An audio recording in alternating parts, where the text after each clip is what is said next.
Plastic water bottles, we are all tackling that with this climate ride, and I think we can all make a commitment to ourselves to stop buying those things. They cost a lot of money, about a half a bottle of oil. If you fill up that plastic water bottle, that's how much oil it took to get that bottle of water to the store and into your mouth. Think of the refrigeration, the trucking, the heating and cooling of the store, the transportation. It's crazy. The plastic water bottle made out of petroleum. So use filters. It really makes a big difference. It saves you a lot of money to use a filter. Let's talk about food. Food is huge. I think it will be the biggest thing that we look at. The first commitment you can do when you have an option is to eat organic. Organic has no pesticides and no fertilizers. Well, it can have synthetic fertilizers, so no pesticides and no herbicides. And what are those made out of? Thank you, petroleum. So that's a huge cut just by making that first step in your food. The second step you can do is buy local. And if you're already eating organic, this is a really big step, a step I've taken in my life in the last 2 years to really engage with local farmers, because all the farmers that I support don't use synthetic fertilizers. And what are fertilizers made out of? Petroleum. Petroleum, thank you. So there's a loophole in the organic food law that you can use synthetic fertilizers. And of course, also that organic food can be trucked from many, many miles away. When they harvest that earthbound farm lettuce, and then they refrigerate it in these huge vaults, and then they refrigerate it in these huge trucks, and then they ship it 14,000 miles, and then it sits in your refrigerated health food store. That's a lot of energy. So eat local.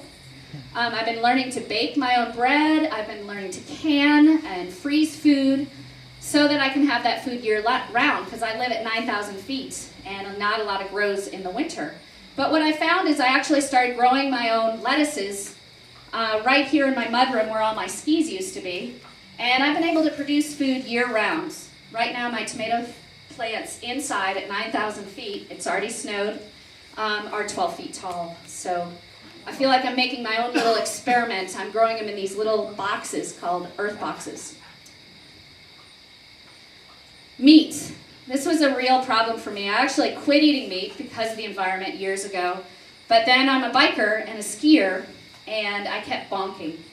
So the nutritionist was like, you need to eat meat. So what am I going to do? Well, how can I eat meat that is less impactful on the environment? And the biggest studies I've found are on grass-fed meat. How many people have heard about grass-fed beef? Oh, this is preaching to the choir here. So cows are allergic to corn. We feed our cows corn. They burp and they fart what? Methane. So you guys all know that that is a greenhouse gas. So when you have a cow eat something that they're not allergic to, you can cut down the methane emissions anywhere from 10% to some studies say 40%. So it makes a huge difference to have a cow eat what it should eat. And then think of all the subsidies that go into that corn, how it's grown with pesticides, herbicides, and fertilizers, and it just, it's just a crazy chain. So I've been eating grass-fed meat and pasture-fed chickens and pasture-fed pork, and it really tastes better and is a lot less impact on the environment. Same thing with our shoes. I mean, they've studied carbon footprint analysis of leather in general, and it all comes down to the cow eating corn. That's the biggest carbon footprint of leather as well. So you can make better choices when you buy your leather. I'd like to bring up what Wood Turner's working on right now, and he's on the ride, and he'll be talking to us later in the week. A lot of people ask me, well, Allison, how the hell do you know which companies are good and which companies are bad? Because there's a lot of greenwashing out there. And I really refer people to this website. A lot of people, I love Apple because I love the lightweightness and the fact that I can fit this computer on my bike, but Apple scores the worst at 11 out of a scale of 100, and look at IBM up here at 77.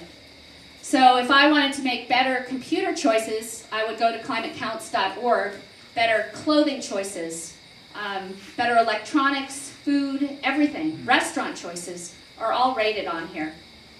And there's a real push to start rating smaller companies right now. Transportation. That was the fourth thing on my list. Right here. You can see how little transportation is. I ride my bike a lot, don't travel very much in my car. But I wanted to look into transportation because it's important. The first thing is European clean diesel. It's amazing. You can buy a Sprinter in Europe that gets 40 miles to the gallon. You can buy a Sprinter in the US that gets 24. Why? I mean, it's just crazy. It's all policy, and we need to change those policies. It's coming to the US, so back to my car. I thought this was pretty cool. I had an SUV that got 100 miles to the gallon powered by solar. But when I actually got the car, first of all, I realized that the batteries don't work well in cold climates, which nobody is talking about. The second thing is the sun shines at my solar panels during the day, and guess when you charge the car? At night. So I'm using dirty coal to charge the car. Then I looked at my carbon footprint. So this is where my carbon footprint was before the car, 1.4, and then it was after the car, 1.2. So I saved 0.2 of a ton. Anybody know how much an SUV, basically if you're going to manufacture that SUV, what is it going to cost the environment in terms of tons of carbon? Anybody know? It's about 100 tons to make this car. So is it a good deal for the environment to buy this SUV? No. What's the payoff? What's the return on that? It's about a 350-year payback. So this is, in my case, a bad deal. Now you need to run the numbers for yourself. If you're driving, 100,000 miles a year and you're a ski rep, it might make sense to buy a Prius. But you need to run the numbers for yourself, because the magic wand of everybody buying new cars is not necessarily a good deal. So what can you do?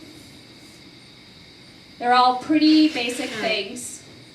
And I think my favorite thing is on the top there. It's crude oil production in U.S. would be 200,000 barrels a day if we drill. How much are we going to save if we inflate our tires? 800,000 tons. So we need to do the little things, and we got to stop looking at the big fix solutions like just looking at hybrid cars. I'm not saying they're not part of the solution, but I'm saying we need to look at measurable, cost-effective climate change reductions. So the best solution I found is to do what? Ride your bike, drive less, carpool more, all the simple little things. And it was this moment 2 years ago, or a year and a half ago, that I decided I would ride my bike to as many speaking engagements as I possibly could. So I did. This is riding across Spain for 3 speaking engagements in Spain. I rode my bike across Colorado, and this was like kind of my beginning phases of touring. I basically just took a big old stuff sack and strapped it on the rack and went as light as I could. This is touring, again, via mountain bike. If it's much quicker for me to ride my bike over to Aspen than it is actually to drive there. This is a tour I did in the spring, 7 states all around the eastern U.S. And I was able to do 9 speaking engagements on that tour and get a lot of great exercise in. And for those of you who have seen me on this tour, this is a very similar setup to what I have now. I have my my tent and my sleeping pad up here. And then in the back I have my sleeping bag, my clothes, my computer, address, and then I have bike tools in here, and then you can't quite see it here, this is where my food bag is. So I've been able to cut down really light and still have all the things I need. This was cruising into New York City in May. Best bike paths in the world, I have to say. It was really cool.